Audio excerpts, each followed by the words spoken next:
నమస్కారం. మనందరి జీవితంలో ఏదో ఒక పాయింట్లో ఇక నా వల్ల కాదు, చేతులెత్తేయాలి అనిపిస్తుంది కదా. సరిగ్గా అలాంటి పరిస్థితే ఒక మహాయోధుడికి వస్తే ఎలా ఉంటుంది? అవును, మనం మాట్లాడుకోబోయేది భగవద్గీతలోని ఆ కీలకమైన ఘట్టం గురించే. ఇది కేవలం ఒక యోధుడి కథ కాదు, ఒక పెద్ద సంక్షోభం. ఆ సంక్షోభం నుంచే అసలైన జ్ఞానం ఎలా పుట్టిందో చెప్పే అద్భుతమైన విశ్లేషణ. అస్సలు విషయమేంటంటే, ఇంత పెద్ద యోధుడి మానసిక పతనం మొత్తం ఒకే ఒక్క శ్లోకంలో ఇమిడిపోయింది. నమ్మగలరా? ఒక చారిత్రాత్మక యుద్ధం మొదలవ్వబోతోంది. అలాంటి టైంలో అర్జునుడిలాంటి ధీరుడు ఎలా కుప్పకూలిపోయాడో ఈ శ్లోకం మనకు కళ్లకు కట్టినట్టు చూపిస్తుంది. సరే, ఇక విషయంలోకి వెళ్ళిపోదాం. సీనేంటంటే, కురుక్షేత్ర రణరంగం. రెండు వైపులా సైన్యాలు రెడీగా ఉన్నాయి యుద్ధానికి. అందరికంటే ముందు హీరో ఆఫ్ ద స్టోరీ అర్జునుడు నిలబడి ఉన్నాడు. కాని సడన్గా అసలు ఎవ్వరూ ఊహించని విధంగా అతను పూర్తిగా కుంగిపోతాడు. ఎందుకు? ఏమైంది? ఇదే ఆ శ్లోకం. అర్జునుడు తన సారథి, ఫ్రెండ్ అయిన శ్రీకృష్ణుడితో అంటున్న మాటలివి. ఓ కేశవా, నా వల్ల అవ్వట్లేదు. నేను నిలబడలేకపోతున్నాను. నా మైండ్ అంతా గిర్రున్న తిరుగుతోంది. నాకు కనిపించేదంతా చెడుగానే కనిపిస్తోంది. ఇది జస్ట్ ఒక మాట కాదు, అది అతని గుండెలోంచి వచ్చిన ఒక ఆర్తనాదం. ఓకే, ఇప్పుడు ఈ శ్లోకాన్ని కొంచెం బ్రేక్ చేసి చూద్దాం డీప్గా. అసలు అర్జునుడిలో కనిపిస్తున్న ఈ నిరాశ లక్షణాలు ఏంటి? ఈ శ్లోకంలో చాలా క్లియర్గా 3 స్టేజెస్లో చెప్పారు. అవేంటో ఒక్కొక్కటిగా చూద్దాం. మొదటిది ఫిజికల్, అంటే శారీరక బలహీనత. నచ శక్నోమ్యవస్థాతుం అంటే నాకు నిలబడే ఓపిక కూడా లేదు అంటున్నాడు. ఆలోచించండి, ఇది మామూలు టెన్షన్ కాదు. అతని శరీరం తన కంట్రోల్లో లేదు. ఫిజికల్గా అతని శక్తి మొత్తం డ్రెయిన్ అయిపోయిందన్నమాట. ఇక రెండోది మెంటల్ బ్రేక్డౌన్, మానసిక అస్థిరత. భ్రమతీవ చమే మనః అంటే నా మైండ్ గిర్రున తిరుగుతోంది. అతని ఆలోచనలన్నీ చిందరవందరగా అయిపోయాయి. ఫోకస్ అనేది జీరో. ఒక యోధుడికి అతిపెద్ద ఆయుధమేంటి? తన మైండ్, పదునైన ఆలోచన. ఇక్కడ అదే ఫెయిల్ అవుతుంది. ఇక మూడోది ఫైనల్గా అతని పర్సెప్షన్, అంటే అతను చూసే విధానం. నిమిత్తాని చ పశ్యామి విపరీతాని అంటే నాకు ఎటు చూసినా అపశకునాలే, అంతా నెగటివ్గానే కనిపిస్తోంది అని. అతని విజన్ మొత్తం నెగటివ్గా టర్న్ అయిపోయింది. ఇక దీని నుంచి ఏదైనా మంచి జరుగుతుందన్న హోప్ అతనికి లేదు. ఓకే, సిమ్టమ్స్ చూసాం కదా, ఫిజికల్, మెంటల్, ఎమోషనల్ బ్రేక్డౌన్. అయితే ఇంత భయానికి, ఇంత నిరాశకు అసలు కారణమేంటి?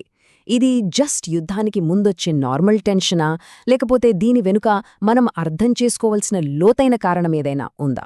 అవును, ఇప్పుడు మనం అడగాల్సిన అసలైన ప్రశ్న ఇదే. ఇది కేవలం పిరికితనమా, లేక ఇందులో ఇంకేదైనా లోతైన విషయం దాగుందా? ఈ ఒక్క ప్రశ్న మనల్ని పైపైన కనిపించే విషయాల్ని వదిలేసి ఇంకాస్త లోతుగా ఆలోచించేలా చేస్తుంది.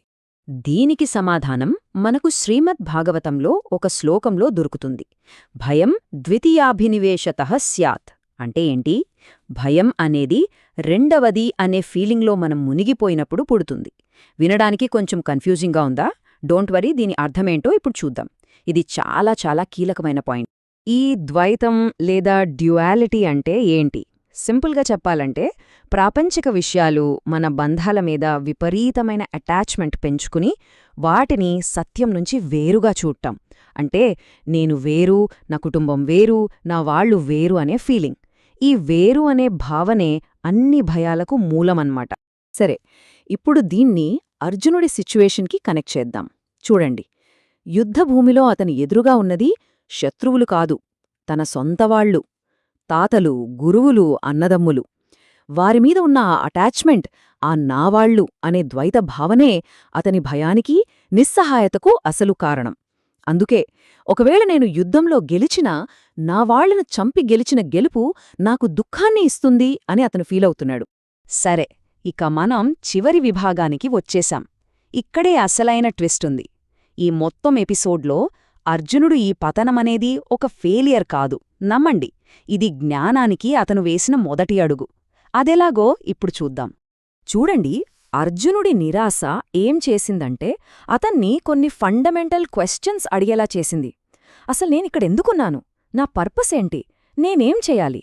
ఈ ప్రశ్నలు వీక్నెస్కి అడయాలం కాదు, అవి లైఫ్ యొక్క అసలైన మీనింగ్ కోసం చేసే ఒక నిజమైన అన్వేషణకు సింబల్. ఈ ప్రాసెస్ని ఒకసారి గమనించండి. ఫస్ట్ ఒక పెద్ద సంక్షోభం, డౌట్ వస్తుంది. అది మనల్ని నేనెవరు, నా పనేంటి అని ప్రశ్నించేలా చేస్తుంది. ఆ ప్రశ్నలే అసలైన జ్ఞానాన్ని రిసీవ్ చేసుకోవడానికి మనల్ని రెడీ చేస్తాయి. ఒకవేళ అర్జునుడికి ఆ సంక్షోభం రాకపోయుంటే బహుశా అతను భగవద్గీతను వినడానికి అంత సిద్ధంగా ఉండేవాడే కాదేమో. సో బాటం లైన్ ఏంటంటే, అర్జునుడి నిరాశ, అతని ఆ కన్ఫ్యూజనే అతనికి శ్రీకృష్ణుడి దివ్య జ్ఞానాన్ని పొందే అర్హతనిచ్చిందనమాట. గుడ్డి నమ్మకం కాదు, నిజాయితీగా వచ్చే ఒక లోతైన సందేహం అదే జ్ఞానానికి దారి చూపిస్తుంది. మరి దీని నుంచి మనం ఏం నేర్చుకోవాలి? ఒకవేళ మన జీవితంలో వచ్చే అత్యంత పెద్ద కష్టాలే మన ఎదుగుదలకు, మన ట్రాన్స్ఫర్మేషన్కు మెట్లు అవుతాయా? ఏమంటారు? ఈ ప్రశ్నతో ఈ విశ్లేషణను ఇక్కడితో ముగిద్దాం. దీని గురించి కాస్త ఆలోచించండి.